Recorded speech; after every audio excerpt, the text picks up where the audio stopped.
Americans feeling a little more pessimistic about the economy this month compared to last month. According to the University of Michigan, consumer sentiment dropped nearly 5% compared to last month.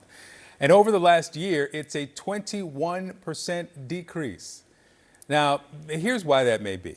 The latest inflation numbers show that consumer prices are rising, up nearly half a point last month and 2.9% for the year.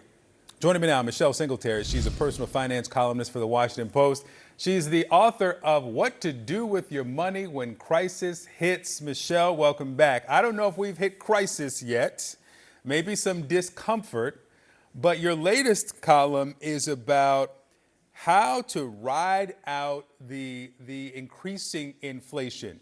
Help people do it. Well, right now, if I were not saving enough, I would try to do whatever I can to put more money in my emergency fund, reduce the amount of debt that you have as you go about shopping, be even more smarter about how you shop. It just, you got to cut, folks. I mean, we are not sure where inflation is going to go. It's probably going to go higher. Things are going to cost more in the grocery store.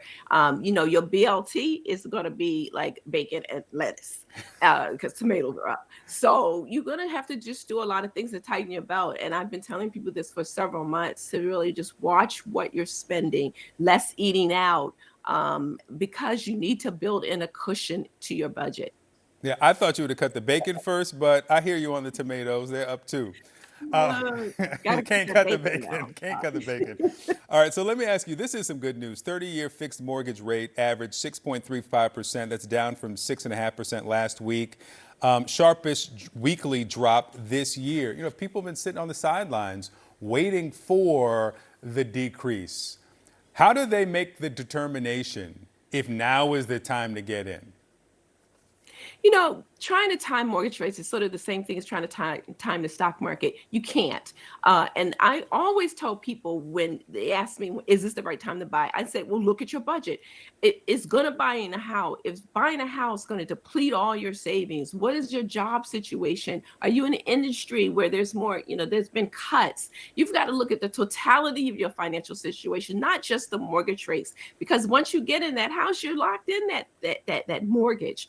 And I don't look at it that way. Look at how can I afford this house if something happens to my job? How long can I stay in this house on my savings? And particularly look at how much you're going to be spending on your net income when you go into that house. I have two daughters who just bought a house last year, and mom and daddy qualified them on a different rate than the bank did, because we're saying you should only be spending about 30% of your net pay for this house. And the bank looked at their gross income. Well, they don't bring their gross income home. And so those are the kind of decisions that you have to make sure that when you get that house, you can stay in it. All right, Michelle Singletary, thank you so much. And I'll remind people, check out your financial fast. They can find that at the Washington Post.